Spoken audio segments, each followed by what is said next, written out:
Hey everybody, welcome to my channel. Everything I say is alleged, my opinion, and for entertainment purposes only. Let's get into this review of Love and Marriage Huntsville. Season 6, Episode 13, Holt-Ing Court. So we open up with Maurice trying to convince Kimmy that she still has a problem with Kiowa, although she told him she don't have no issues with Kiowa. He says it's an apology that she's still waiting for. Child, I can't. He's horrible. This whole setting up a meeting so her and Kiowa could talk. Oh, this is horrible. This is Kimmy. I can't believe you going for this. I really can't.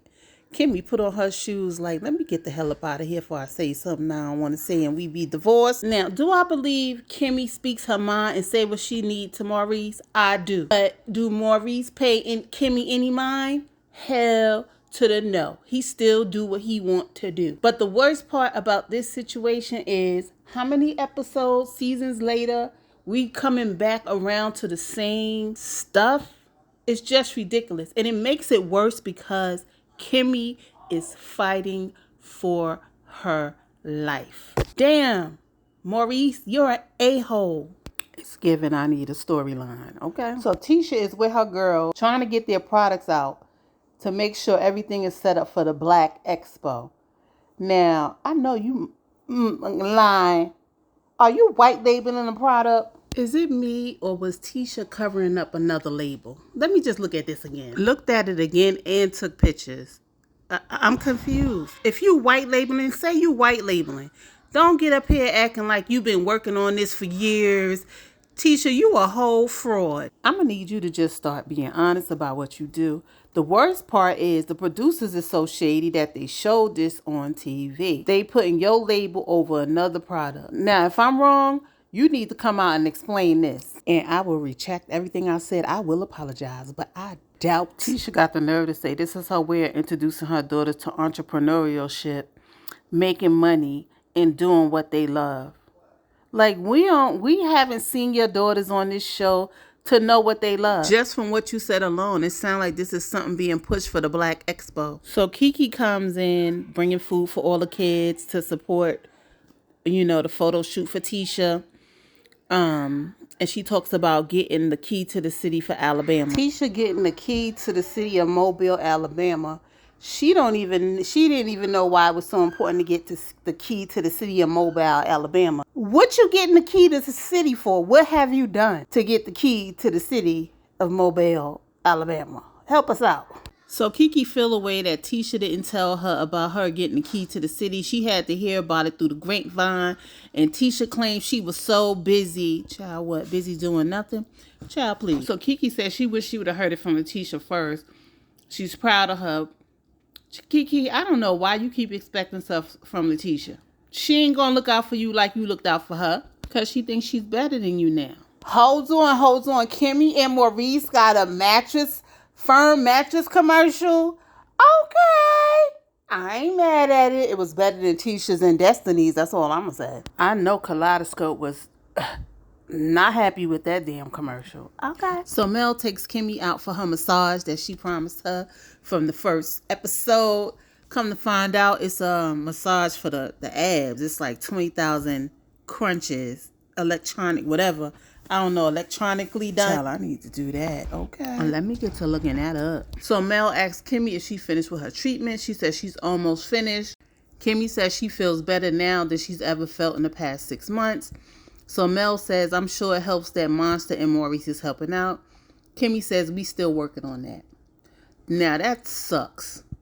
That sucks that Kimmy still have to do her wifely duties, house chores, and she ain't getting no help while she fighting for her life. I got to keep saying that. That sucks. You might as well be by yourself, Kimmy. And for me, this is more for her husband, Maurice, than Monster. Okay. So Kimmy tells Mel how they met with Kiowa. And Mel was like, are y'all good? She was like, we're good, but we're not going to be besties. We're taking small steps. She said, with the things that happened with Kiowa insinuating things about me, meaning she said she was a side chick. But Kimmy is insisting that she didn't start messing with Maurice until they were divorced. Now, here she said that, they already had the paperwork in and they signed the papers, but Kiowa was looking for reconciliation. So that's where the problem came in for Kiowa. Now, what Maurice was telling Kimmy may be something totally different from what Maurice was telling Kiowa. You know how these men do. Kimmy feels like Kiowa letting she says implication run wild, meaning that she was a side chick and she didn't do nothing about it. But Kiowa didn't owe you nothing. Kiowa don't owe you nothing, Kimmy. It's your husband that needed to set the record straight. So Mel and Kimmy talk about the custody case and how Mel had to have her attorney file papers to get a court date because Martell and his lawyer ain't putting in paperwork, although he was the one that filed for custody of these children. So we got Tisha who getting her hair braided, and Kiki's coming, and she lets us know she's disappointed with Kiki because Kiki never comes through for her. First of all, you didn't even invite her. You waited to the last minute to invite her. Like, you can't be mad because she ain't show up when you waited to the last minute to invite her. You weird. Kiki looked good in that teardrop purple dress, by the way, if that's what it's called. It looked like a teardrop, though. Here's the problem. Tisha not even hearing what Kiki is saying. She couldn't drive her car. She wasn't able to get a rental car because you waited to the last minute to invite her. But you steady talking about people always letting you down. What about your damn husband always letting you down? He ain't even take you and your family to Africa. Kiki, I'm going to need you to stop letting Tisha make you look like a fool. And Tisha, the only thing you know is excuses. Like, nobody can have problems or issues come up but you. It's so funny how she's so gung-ho about Kiki on camera. But when it come to her husband, Marcel, she don't got but 2 words to say, but okay. Child, we find out that Martell had the Fletchers subpoena to the court case. He ain't even get him a heads up. He trifling. Melody felt that it was only right to stop by the Fletchers to see how they felt. Of course, Nell was like she was pissed off that she had to be subpoenaed to the courthouse. Okay, Martell, what do you mean it was tough and hurtful when you the one that filed this custody case? Marlene, who you asking that question to about why you got to be up in the courthouse? Because it was your son that filed the case. So Martell is mad at his mother because his mother got on the stand and answered the question that she was asked and ain't volunteering no information that will help him in his case because she supposedly knew what was going on because they talked about it. Child, Martell is a whole fool. Okay, so we go back to Mel, Chris, and his wife Nell. And Mel said she feel like Chris got on the stand and answered honestly. He was like, Mel was like, he was not going to go to jail. Okay. He said, no, sir. And then she said her lawyer asked the questions about the house he live in now because it's up for sale. Come to find out, it's under contract. So the whole point of asking that question, her lawyer asking that question, was because Martell had moved so much since Melody left his ass. Meaning, can you prove stability while you're raising your children? Mel said Martell was used to the dual income household, and now that he's single, he having some cash flow issues. And come to find out, he wanted her to pay his lawyer fees. Child, he a fool. We go back to Martell. He wants to know why Melody wanted to go to trial. She wanted to go to trial so she wouldn't have to negotiate with your ass and to prove to you that what you're doing is stupid. Your kids shouldn't be used as pawns to try to control her, number one. Number two, in my opinion, she wanted the world to know how desperate you are. Because you're looking desperate.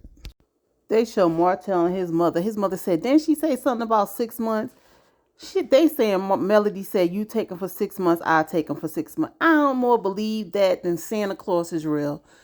Oh my God, this is just ridiculous. So Chris Fesher, he said he tried to talk to Martell and told him to drop this case because we all know with you having that outside baby, it changed everything. So then we find out that the judge ruled in the case but nothing changed. It was still 7 on, 7 off for each parent.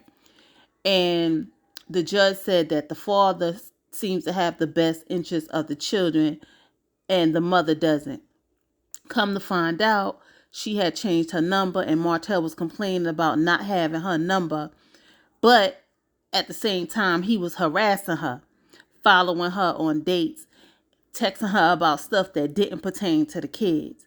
So Mel says she's considering appealing the case, and I would appeal it to clear that record up, okay? Mel feel like the judge was very biased, and Nell said, oh, Martell probably made the judge feel sorry for him.